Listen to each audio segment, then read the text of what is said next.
Righto, Teliodo champs, and I'm very excited today to review this thing here. Yes, this is undoubtedly the best design laptop out there, hands down. Like, you have never seen a laptop like this before. Of course, I'm talking about the Dell XPS 13 Plus. Wolf. You know, in 2020, I said one day your laptop will look like this. I was actually talking about the 2020 XPS 13. And still, no one has caught up to that model, the 220. This laptop is even another level on top of that. I mean, have a look how gorgeous it is. Infinity Edge display. And yes, look at the top bezel. No bigger than the MacBook Air bezel. And it's got a camera in there. No notch. It's also an OLED display, which is just delicious. I mean, it is going to take years for everyone to catch up to this laptop in terms of industrial design, just how futuristic it looks. It almost looks like a concept, but you can get it now. And in some respects, I really don't even care how it performs or whatever it does, because who cares when you have a laptop that looks this good? But the thing is, it actually is a good laptop.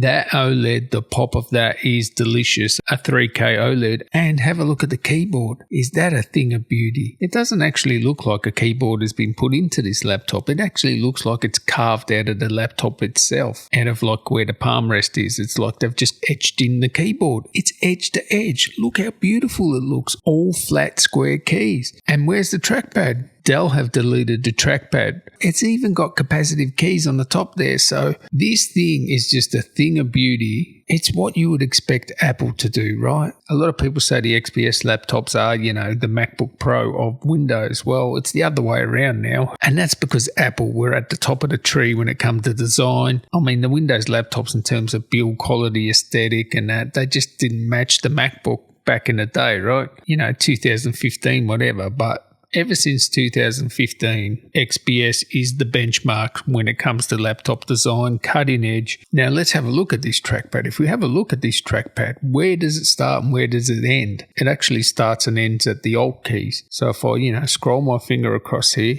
you might be able to see the cursor. You can see I drag across, and then, hit the area where it's sensitive and woof, your trackpad's ready to go. And that's one thing Apple were always the best at, the trackpads, right? Not only the tracking, it's that you could click anywhere. Same sort of thing here, right? No diving board mechanism. Click where you want within that active area. And the best thing about it is they didn't have to ruin the aesthetic of the laptop to put a trackpad in. Wow, just wow. Now this thing here is actually pretty well spec'd as well. It has Intel 12th generation 1260p, this one here. It doesn't have the option of the 1280p, which has another 2 extra performance cores. This one has 4 performance cores and the rest of the cores are efficiency cores. It's interesting that they don't have the 1280p option. I mean, these P parts are Ultrabook parts, so they will go in Ultrabooks. They sit in between the U and the H parts. And if you want to know the performance of these parts, even this one here beats the M2 in CPU performance. In GPU, it falls behind. The actual GPU is pretty good for integrated graphics, these Intel Xe graphics. You can play casual games. You can play like GTA 5 if you want, right? But it's more comparable to the M1 Mac in terms of graphics. The M2 Mac is ahead in graphics, but I don't know that the people that buy these Ultrabooks, for normal everyday office use, productivity and web surf and stuff like that, I don't know how much you're using the GPUs in these things. And also, you got to remember here, 2 Thunderbolt 4s either side. So ergonomics are awesome too, like Apple put 2 on one side. That's just stupid. Why not have 1 on each side? And that means you can connect this to an eGPU and turbocharger and then play any game at just about any settings. So the CPU is stronger than the M2, but the GPU falls a bit behind. Now it gets around 9,000,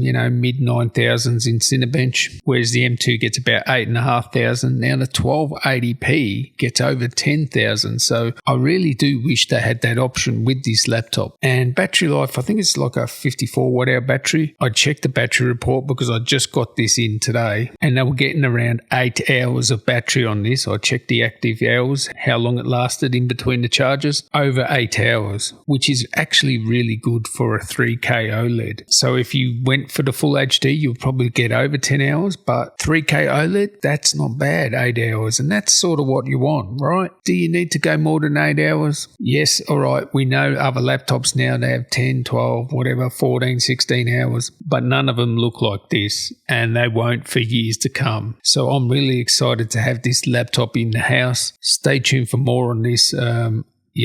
This thing is a thing of beauty. It is the benchmark in laptops when it comes to design, and even if it has a bit of shortfalls in maybe battery life, maybe performance to some other laptops, it won't have a performance deficit to Windows laptops, but maybe the M2 in the GPU department and battery life. But if it gets me through a day and I can play casual games and do everything I can do on my M2, especially CPU compute, this being faster than the M2, I think having a laptop of the future that you can get basically now, I just love cutting edge design, and yeah, I really truly think that's worth something. So anyway, catch you in the next one, guys. Tally ho.